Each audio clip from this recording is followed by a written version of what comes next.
Welcome to our first episode of Safe Space with Chris Tay. All right. All right.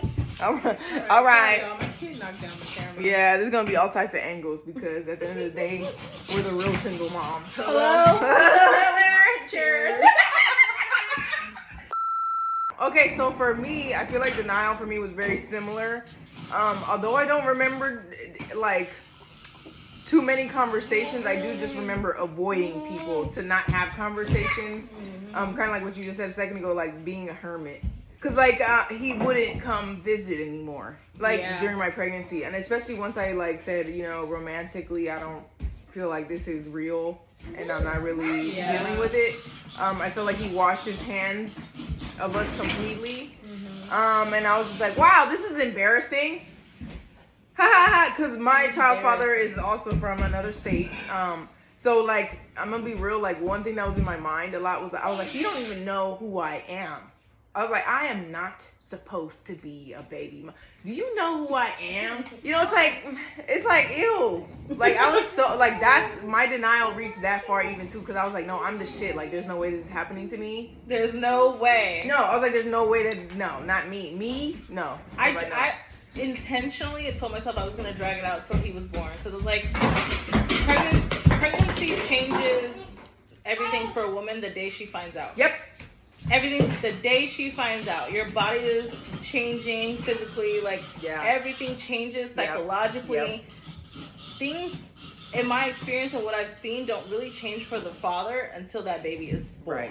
Right. So like, if I could just get there. Yes. Give him a chance. Give him a chance. Give him a and, chance. like, that was my logic. If I could just get to that point. If you could just meet him. If you could set eyes on him. And I feel like that was very generous of us because, ew. You know what I mean? Never it's like, again. yeah, I mean, that was very generous. And maybe even fair. I knew when I was there giving birth, I was like, oh, it's not hitting him. I was like, he's not. Yeah. I was like, it's not. It's once I hit the hospital, I was like, well. I was like, yeah, this is, we've done what we could do here. How did you finally come to, like, you know, get over the denial phase and just be like, you know, this is my life? And did you have a conversation with your child's father, or was it more internal? Can I be honest? Yes. Does it ever really go away? No. Right. Are you ever fully 100% like in acceptance with this topic? Because I feel like there's so many different stages of a child's life. When your kid goes to school, hey, where's my dad? So-and-so's mom and dad dropped them off. Like, I'm terrified of that. Yeah. So I think once certain stages come up for this child, you're going to have to learn to accept all over again. So I've accepted the fact that I'm utterly in it alone. There was no conversation. I ultimately found out that Lou returned to a previous girlfriend. Once I kind of saw, like, I reached out to her. I didn't know that she was a previous girlfriend. I reached out to her, informed her that he had a child. Her response, I remember it verbatim, was, I know exactly who you are. I know all the details. Don't contact me again. And the energy that I received from that response was, you were very comfortable with this man not being in this child's life. Right. And I don't know even if I would want my son around a woman. Yeah, no, that's very creepy. But it makes you wonder, does she really know all the details? Do you think she does? I don't think she does. She can't. But I never message a woman without receipts. Right. If you want, I have every text message with this man from the day we started talking. So let me know. But she hasn't. And I know in his book, I'm a villain who probably keeps him away from his father. Like, or whatever it may look like. Story somehow, some way, I'm a villain. Right. Of course. Well, that is the burden of womanhood, I think. It's, no matter what we do, it's always our fault. Absolutely. And we have to justify what we do, why we do what we do, and So I think once I realized the situation he was in, I felt a little bit more like, I'm never going to keep you away from your child, but I don't necessarily feel like he's missing out on too much. No. Yeah. And that's the main thing. Lou's family is very involved. Yes. Very involved. I mean, this man has also isolated himself from his entire family. That ties back into I finally found his mom and got the real story of why he doesn't have a relationship with his mom. But I'm very happy that these people are a part of his life, so it eliminates the identity crisis aspect of things. And for me, that's enough. Yes, I agree. I agree. I also recently reached out to this girl's father's side of the family, and you're right. It's like for me, it's a weight off my shoulder because I'm like, dang, is it gonna be her whole father's side that rejects her, and then for them to be more like, oh no, it's fine. Like, when do you want to kick it? I was like, so you're not all crazy. Not all of you? I was like, oh, it's just him. Oh, lucky me. Right. I have found the crazy one. I'll say I think when I took him to meet them, because they're in another state, when I took him to meet that side of his family, the love that he received, I cried. And I remember his grandmother asking me, why are you crying? I was like, because this could have gone a completely different way. I see young women with children and they're like, well, F you, F your mom, F family, you know. Facts. Or I see, you know, the male's family defend his actions. Yes. And be like, who are you? Like, right. Yeah, facts. I'm just happy that you took the word of a girl all the way on the other side of the country. Facts. You saw pictures of this boy and you knew that was your grandson, and that meant the world to me. Yeah, no, for sure. Especially because it's like when their own father is doing not necessarily denying that it's that he or she is theirs, but still denying to a degree. Right. You internalize that. So then when they like accept, you're like, oh my God, for real? Right. Even though you know, but it's like, yeah, that's real.